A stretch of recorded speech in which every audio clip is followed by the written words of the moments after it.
अगर आप जुल्म के खिलाफ आवाज नहीं उठाएंगे तो आपकी दुकानदारी नहीं चलेगी, चौकीदार को धन्यवाद श्री प्रिंस करेगा। कहते जब नूह में 750 इमारतों को बगैर ड्यू प्रोसेस फॉलो किए उनके इमारतों को मुनज़्ज़म कर दिया गया, और इसलिए कि वो मुसलमान थे। सर, हालिया दिनों में हमारे मुल्क में ट्रेन में एक वर्दीपोश दहशतगर्द ने अपने सीनियर मीना साहब का कत्ल करने के बाद ट्रेन के कंपार्टमेंट में जाकर नाम पूछकर, चेहरे पर दाढ़ी देखकर, कपड़े देखकर उनको कत्ल कर दिया, और उसके बाद उसने कहा कि इस देश में रहना है तो मोदी को वोट देना पड़ेगा। आप हिंदू अक्सरियती लोगों में हथियार बांट रहे हैं, ये आप देश के लिए खतरा पैदा कर रहे हैं। Sir, I'm concluding। इसीलिए हम आपसे अपील कर रहे हैं कि हुकूमत से कह रहे हैं कि आप जो सियासत कर रहे हैं इससे नुकसान देश को होगा। प्रधानमंत्री जब खड़े होकर जवाब देंगे, हम उनसे पूछना चाह रहे हैं, पॉइंटेड क्वेश्चन है, क्या देश बड़ा है या हिंदुत्व गोलवालकर की आइडियोलॉजी बड़ी है? इखलाक से लेकर पीलू खान से लेकर अफान अंसारी से लेकर लुकमान अंसारी, मॉब लिंचिंग पूरे पसमानदा मुसलमान की होती है। पावरलूम बंद है अंसारियों के, कुरैश बरादरी का कारोबार बंद किया जाता है।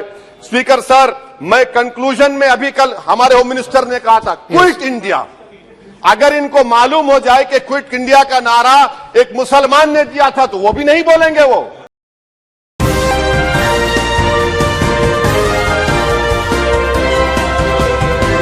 made your point. You have made your point. Now Asauddin Owaisi, please. शुक्रिया चेयरमैन साहब, आपने मुझे बोलने का मौका दिया। मैं इस तहरीक अदम एतमाद की तायद में खड़ा हूं जिसको टीआरएस पार्टी और हमारी पार्टी ने दिया, जिसको स्पीकर साहब ने कबूल किया। सर, मैं 11 पॉइंट आपके सामने रखूंगा जो मैं बताने की कोशिश करूंगा कि क्यों हम इस तहरीक अदम एतमाद की तायद में और मोदी हुकूमत की मुखालिफत में खड़े हैं। सर, हालिया दिनों में हमारे मुल्क में ट्रेन में एक वर्दीपोश दहशतगर्द ने अपने सीनियर मीना साहब का कत्ल करने के बाद ट्रेन के कंपार्टमेंट में जाकर नाम पूछकर, चेहरे पर दाढ़ी देखकर, कपड़े देखकर उनको कत्ल कर दिया, और उसके बाद उसने कहा कि इस देश में रहना है तो मोदी को वोट देना पड़ेगा। मैं हुकूमत से जानना चाहूंगा कि क्या ये अक्सरियती तबके की एक्सट्रीमिज्म और रेडिकलाइजेशन की बेहतरीन मिसाल नहीं है, और अगर है तो फिर हुकूमत इस पर क्या करेगी? सर, हमारे आइन में, संविधान में लिबर्टी ऑफ कॉन्शियस को लिखा गया तमहीद में, यानी जमीर की आजादी का जिक्र किया गया है। मैं हुकूमत से और खास तौर से वजीर आजम से जानना चाहता हूं कि कहां गया इस हुकूमत का जमीर, कॉन्शियस जिसको अंग्रेजी में कहते हैं, जब नूह में 750 इमारतों को बगैर ड्यू प्रोसेस फॉलो किए उनके इमारतों को मुनज़्ज़म कर दिया गया, और इसलिए कि वो मुसलमान थे, पूरे के पूरे इलीगल थे। इसीलिए पंजाब की हाईकोर्ट, हरियाणा की हाईकोर्ट ने कहा कि ये एथनिक क्लेंसिंग है। इसकी एक बेहतरीन मिसाल है उस हुकूमत की। तीसरी है कि इस मुल्क में एक नफरत का माहौल, बल्कि एक आतिश को पैदा कर दिया गया, मुसलमानों के खिलाफ नफरत का माहौल। ये 9 साल का इनका ये कारनामा है। तीसरा सर, मणिपुर के ताल्लुक से कल बड़ा लंबा जवाब वजीर दाखिला ने दिया। सर, आसाम राइफल के ऊपर केस बुक हो जाता है, एफआईआर हो जाता है। क्या हो रहा है वहां पर? कहां गया आपका कॉन्शियस, कहां गया आपका जमीर जब वहां की महिलाओं की अस्मत रेजी की जा रही है? और आप मुख्यमंत्री को नहीं हटाना चाहते इसलिए क्योंकि वो कोऑपरेट कर रहा है। सर, मैं हरियाणा और मणिपुर के वजीर आला के लिए किसी शायर ने अच्छा कहा था कि कुर्सी है तुम्हारा ये जनाजा तो नहीं, कुछ कर नहीं सकते तो उतर क्यों नहीं जाते? आखिर कहां गया? उन ताबूतों में खो गया कि आपका कॉन्शियस, आपका जमीर, जहां पर 50,000 लोग बेघर हो गए, यानी 6 लाख हथियारों को लूटा जा रहा है। आखिर कौन सा आप इंचार्ज वहां पर हैं? सर, 14 पॉइंट, हिजाब को एक मसला बना दिया गया और मुस्लिम बच्चों को तालीम से महरूम कर दिया गया। क्या ये आपका लिबर्टी ऑफ कॉन्शियंस है? कहां गया आपका जमीर? सर, अभी आपने फाइनेंस मिनिस्टर साहबा ने कहा, यहां पर डीएमके के मोहतरमा कनीमोजी ने महाभारत है द्रौपदी का जिक्र किया। मैं ये पूछना चाहता हूं, बिल्किस बानो इस देश की बेटी है या नहीं? जिस बिल्किस बानो को लोगों ने 11 लोगों ने रेप किया, प्रेग्नेंट थी, उसकी मां का रेप किया, उसकी बेटी को कत्ल कर दिया, उसकी मां का कत्ल कर दिया, आपने कातिलों को रिहा कर दिया। ये आपका कॉन्शियंस है? ये आपका कॉन्शियंस है? आप तो मेजोरिटेरियन पॉलिटिक्स को फरोग दे रहे हैं। सर, चौथा, आज चाइना के ऊपर कोई नहीं बोलते हैं, प्रधानमंत्री मोदी ने उस वक्त 2013 में जब प्रधानमंत्री नहीं थे कहा था कि समस्या बॉर्डर पर नहीं दिल्ली में है। अगर हम अपनी जमीन पर हैं तो डिसएंगेजमेंट क्यों कर रहे हैं?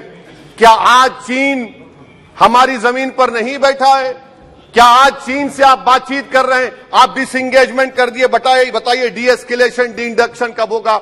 मैं आपके जरिए से हुकूमत को बता रहा हूं कि अगर प्रधानमंत्री ने अहमदाबाद में शी जिनपिंग को बुलाकर झूला झुलाया था, क्या हुआ? क्या नतीजा निकला उसका? चेन्नई दिखाया, क्या नतीजा निकला?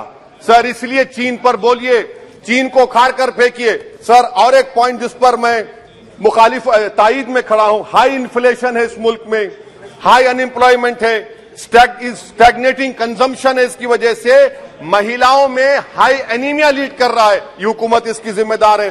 सर कुलभूषण जाधव कहां है? पाकिस्तान में बैठा है। आप क्यों नहीं लेके आते? आप विश्वगुरु कहते हैं, कुलभूषण जाधव को भूल गए आप। कतर में 8 नेवी ऑफिसर 1 साल से जेल में हैं, आप नहीं ला सके उनको। सर और एक चीज, 1991 का प्लेसेस ऑफ वर्शिप एक्ट इस ऐवान में पास किया गया था कि तारीख के जख्मों को नहीं खुरेदा जाएगा। आप खुरोद रहे हैं उनको। मैं आपको इंतबाह दे रहा हूं, वार्न कर रहा हूं, इस मुल्क को 90 के दहे में मत लेकर जाइए।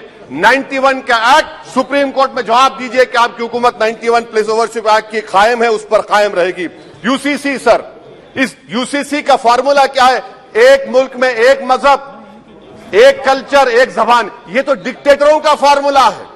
भारत एक गुलदस्ता है, भारत एक मोजाइक है। यहां पर बेशुमार जबानें, बेशुमार मज़ाहिब बोले जाते हैं और हिंदू अनडिवाइडेड फैमिली में sir I am concluding 8 crore 75 Hindu खानदानों को 3,800 करोड़ डिडक्शन मिला।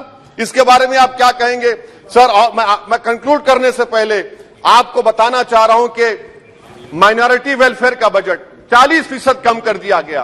पढ़ो प्रदेश, प्री मैट्रिक स्कॉलरशिप कम कर दी गई, मौलाना आजाद फाउंडेशन खत्म कर दिया गया फेलोशिप, और इसकी वजह से 1,80,000 मुसलमान हायर एजुकेशन में गायब हो चुके हैं। सर मैं इख्तिताम में कह रहा हूं कि पसमानदा मुसलमान से प्रधानमंत्री को बड़ी मोहब्बत है। ये कौन सी आपकी मोहब्बत है पसमानदा, जो आपका एक मुसलमान मिनिस्टर नहीं है वहां पर? इखलाक से लेकर पीलू खान से लेकर अफान अंसारी से लेकर लुकमान अंसारी, मॉब लिंचिंग पूरे पसमानदा मुसलमान की होती है। पावरलूम बंद है अंसारियों के, कुरैश बरादरी का कारोबार बंद किया जाता है। स्पीकर सर मैं कंक्लूजन में, अभी कल हमारे होम मिनिस्टर ने कहा था क्विट इंडिया। अगर इनको मालूम हो जाए कि क्विट इंडिया का नारा एक मुसलमान ने दिया था तो वो भी नहीं बोलेंगे। वो नहीं मालूम था उनको। उसका मैं कंक्लूड कर रहा हूं, उसका नाम यूसुफ मेहर अली था। सर यूसुफ मेहर अली ने क्विट इंडिया का नारा बनाया, जिसको महात्मा गांधी ने सारे देश में एक पैगाम किया। मैं कंक्लूड कर रहा हूं सर, इस देश में अगर आज क्विट इंडिया करना है तो कहना पड़ेगा चाइना क्विट इंडिया। जो गौ रक्षक है जिसका नाम मोनू है, वो आपके लिए मोनू डार्लिंग बन गया है, उसको कहिए क्विट इंडिया। सर जो लोग तुष्टीकरण की राजनीति आप कर रहे हैं, आप हिंदू अक्सरियती लोगों में हथियार बांट रहे हैं, ये आप देश के लिए खतरा पैदा कर रहे हैं। Sir I am concluding. इसीलिए हम आपसे अपील कर रहे हैं कि हुकूमत से कह रहे हैं कि आप जो सियासत कर रहे हैं इससे नुकसान देश को होगा।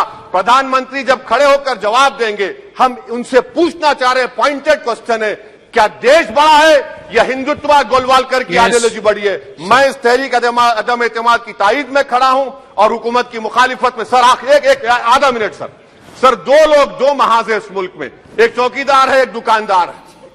एक चौकीदार है, एक दुकानदार है। जब जुल्म हम पे होता कोई मुंह नहीं खोलते। यूएपीए का कानून अमित शाह ने लाया, इन दुकानदारों ने तायीद की। आज उस यूएपीए का कानून में 83 साल का बुढ़ा सिपर खत्म करो, सिपर नहीं होने से मर गया।